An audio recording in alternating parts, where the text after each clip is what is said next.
Hello दोस्तों, welcome back to riding after 40। तो हमने राइडिंग स्टार्ट कर दी है। कुछ राइड्स मैं करके आया हूँ आप लोगों के साथ। और अभी मैं आपसे शेयर करूँगा कि बिगिनर राइडर्स बेसिकली क्या गलतियाँ करते हैं, जो मैंने भी की है अपने एक्सपीरियंस से। और मेरी ड्राइव थी, फर्स्ट ड्राइव जो थी लॉन्ग ड्राइव या मिड बोल सकते हैं, तो भी अच्छी खासी ड्राइव थी। और 150 किलोमीटर वन साइड, तो बोथ साइड 150 प्लस 150 300 किलोमीटर की वो राइड है। और इसमें ये है बिल्कुल समर के मिड में, मतलब मई मंथ के ऑलमोस्ट मिड में। तो बहुत गर्मी थी। सुबह सुबह हमने स्टार्ट की थी 4-5 बजे, तो उस टाइम मौसम अच्छा था और लकीली थोड़ा सा मौसम ने साथ दिया 9-10 बजे तक। बट उसके बाद बहुत ज़्यादा गर्मी हो गई। तो मैं आपसे कुछ ऐसे टिप्स शेयर करूँगा जो हर एज पे, अब आप मेरी एज जानते हैं, अबोव 40 है, तो मेरी एज किस पे तो अप्लाई होगा ही होगा। बट ये जो बिगिनर राइड्स की मिस्टेक है जो हम अवॉइड कर सकते हैं, वो हर एज ग्रुप पे अप्लाई होगा, प्लस हर मौसम में अप्लाई होगा, स्पेशली समर में।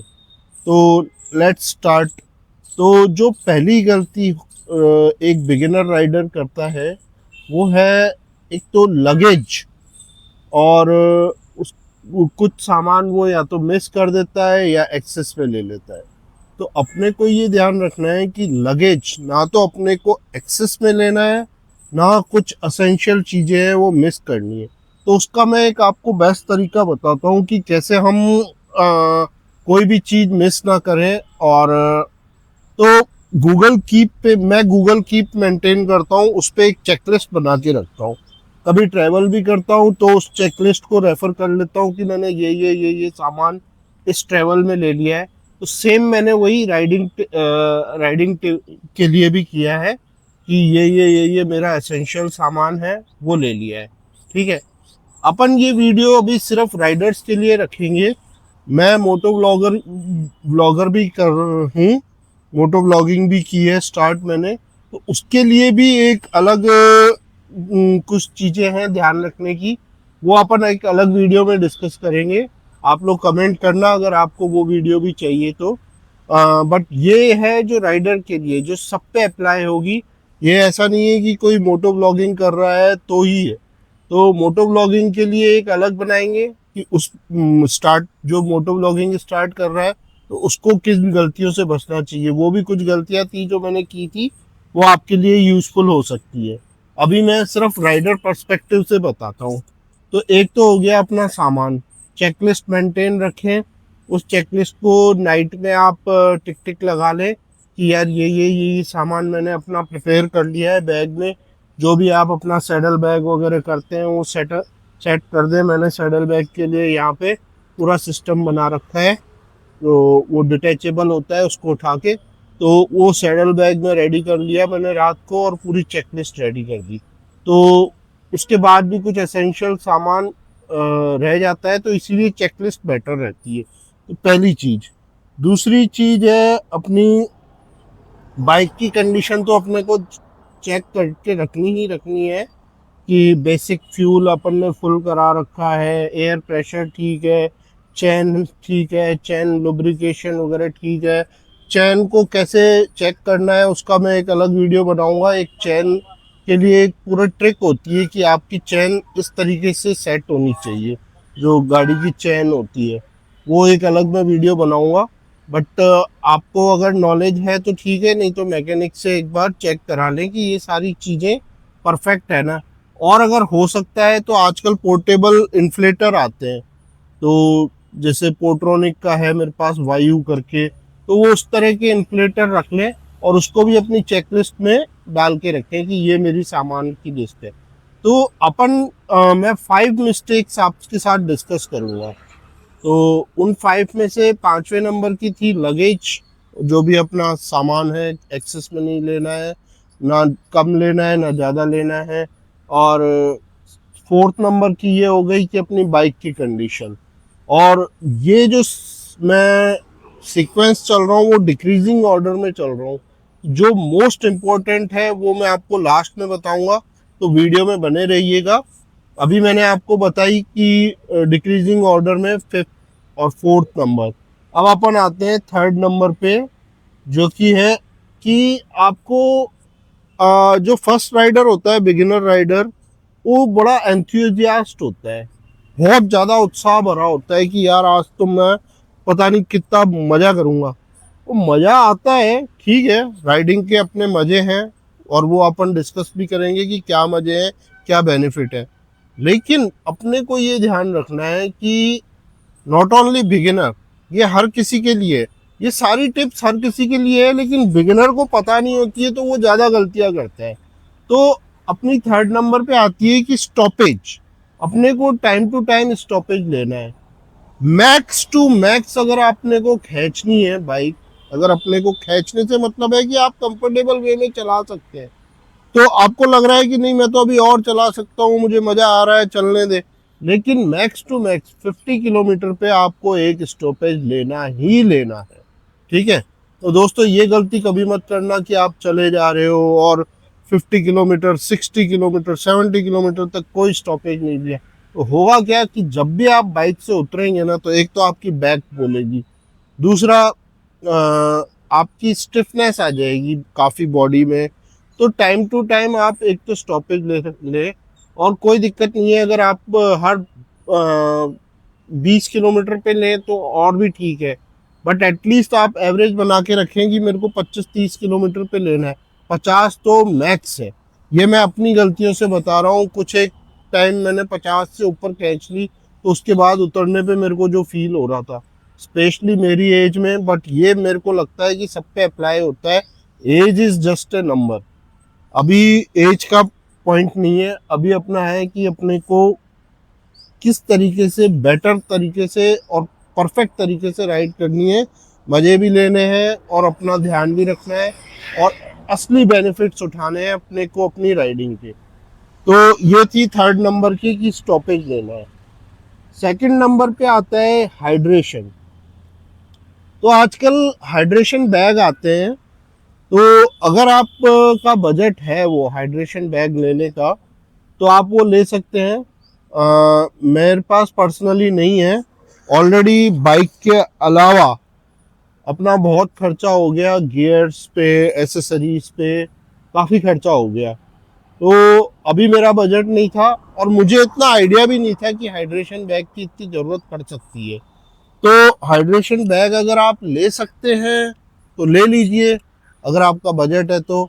अगर नहीं है तो आपको रेगुलर एक तो वाटर बोतल तो आप अपने लगेज में चेकलिस्ट में डाल के ही रखें, और वो वाटर बोतल साथ लेके ही जाए। और टाइम टू टाइम स्टॉपेज जो अपन ले रहे हैं उसमें अच्छे से पानी पीजिए, और हो सके तो इलेक्ट्रॉल पाउडर, ओआरएस का गोल, ये कुछ भी अपने साथ रख सकते हैं।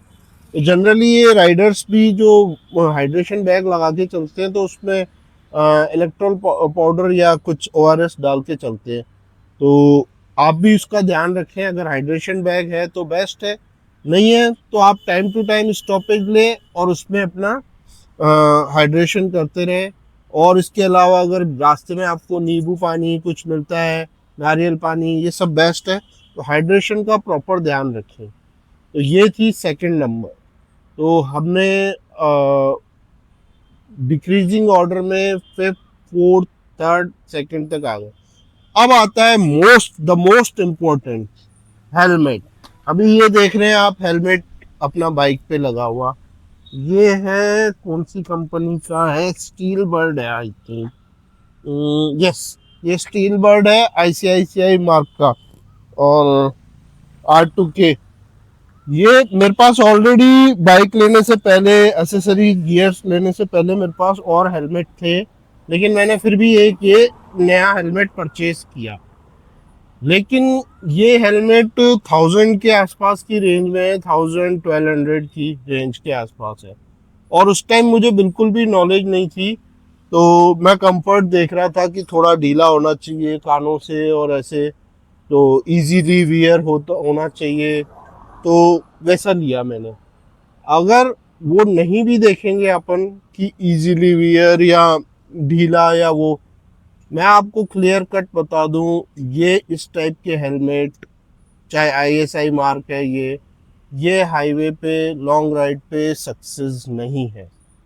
ये इतना टी टी टी करेंगे आपकी कानों में, जो अगर बड़ा हाईवे होगा 6 लेन उस पे तो बिल्कुल ही हालत खराब है।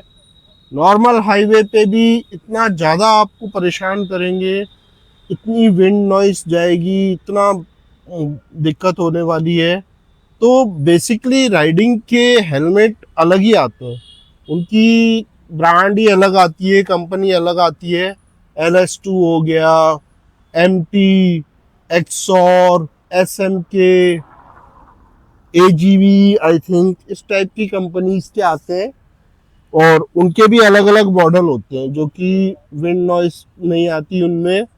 और LS2 में जैसे स्ट्रीम 2 है, स्टॉर्म 2 है मॉडल, MT में स्टिंगर 2 है, थंडर 3, थंडर 4, ऐसे बहुत से आते हैं। तो मैं खुद भी अभी इस पे R&D कर रहा हूँ, हेलमेट मुझे चेंज करना ही पड़ेगा।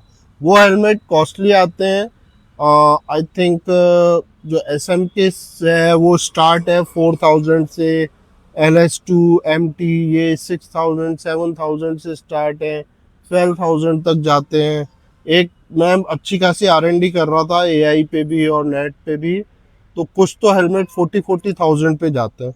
अपन इतना कॉस्टली पे नहीं जाएंगे, बट अपन एक अच्छा सा हेलमेट लेंगे और मैं अच्छे से R&D करके आपको बेस्ट हेलमेट बताऊंगा कि कौन सा बेस्ट है, और लेके आऊँगा उसको, आपको पूरा उसका दिखाऊंगा भी कि कैसे क्या है और क्यों मैंने वो पर्टिकुलर हेलमेट चूज किया।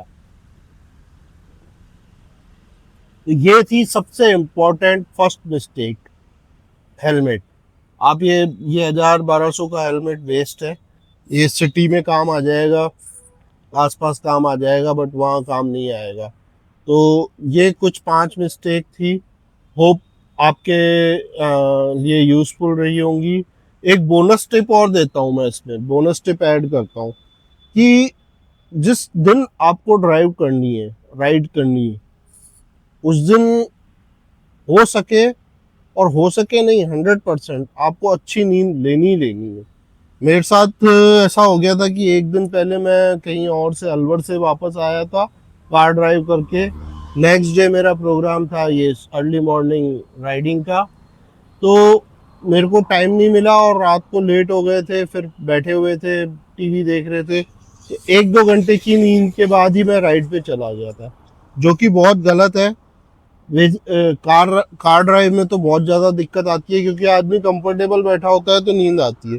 बाइक पे थोड़ा अलर्ट होता है तो नींद के कम चांसेस होते हैं, बट आपको हेडेक सा होने लगता है।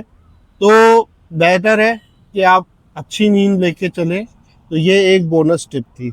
तो 5+1 टिप आपको दी। तो ये कुछ बिगिनर्स की मिस्टेक है। होप आपको लिए वीडियो यूज़फुल रहा होगा। तो मुझे कमेंट्स करना आपके, और उस कमेंट्स के बेहाफ पे मैं अदर वीडियोस बनाऊंगा। वीडियो अच्छा लगा हो तो लाइक करें, सब्सक्राइब करें, जिसके आप अपने राइडर कम्युनिटी, आपके फ्रेंड सर्किल में इसको शेयर करें। मिलते हैं अदर वीडियोस में। Thank you, bye bye.